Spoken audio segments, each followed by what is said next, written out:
Alright everybody, it's Mr. V, and we've got a 2013 Jeep Wrangler, and we're going to do a lift kit on it.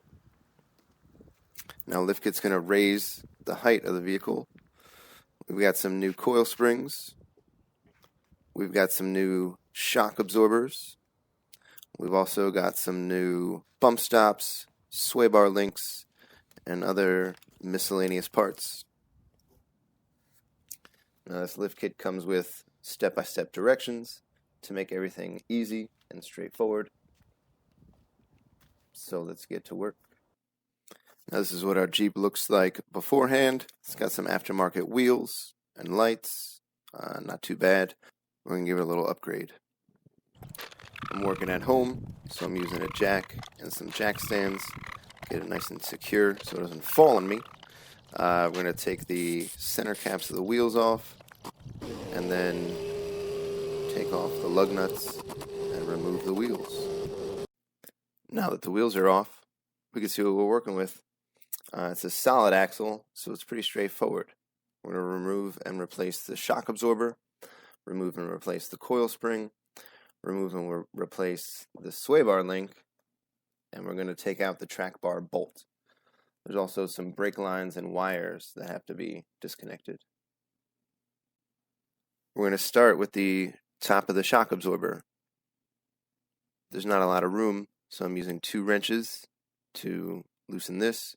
I've got the axle supported with a jack, so when it becomes loose, it doesn't fall onto the ground.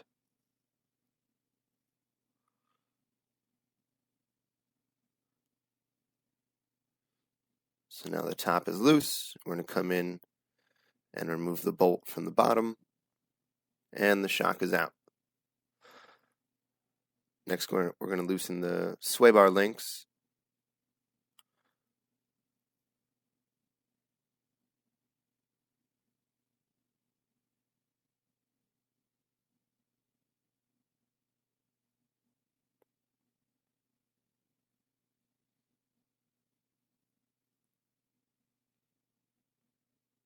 After that, it's onto the track bar bolt.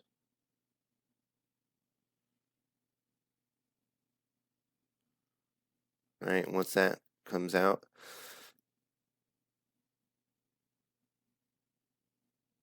you can lower it down.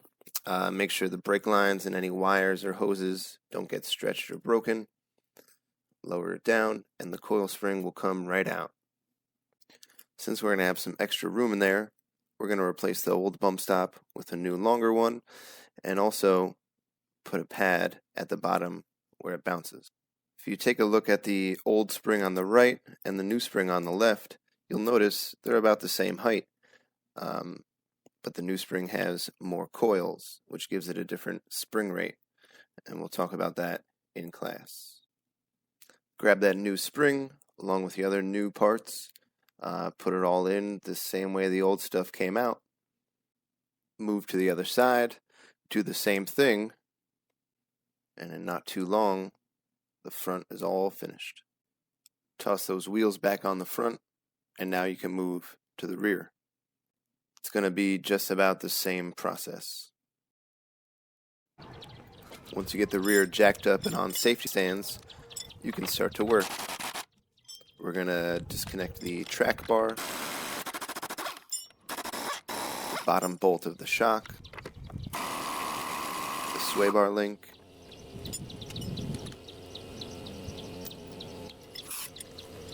and we can move to the other side, bottom bolt of the shock,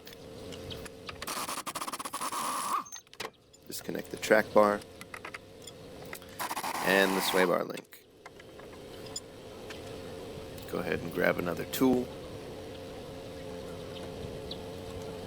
and then we're going to loosen the top of the shock absorber. It's going to come right out. Same thing on the other side. Since it's a solid axle, you can lower it all down at once. Again, make sure no wires or hoses are going to get stretched and broken. Lower it down, and the springs will fall right out. Just like the front, we're going to have to modify the bump stops a little bit. It comes with this spacer pad.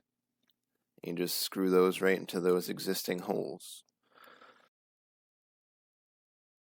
Now if you look at the new and old springs again, you'll see they're about the same height, just like the front, but there's more coils, which gives you that lift.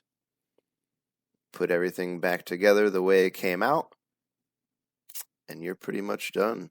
Put the wheels back on, tighten everything while it's on the ground, and you've got yourself a lifted Jeep. Now I'm not done with this particular Jeep. He's getting some extra items, wheel well liners, fenders, some lights. But most small Jeep lift kits are really easy, really straightforward. They come with directions step by step that walk you through it, and there's no reason why you can't do it yourself.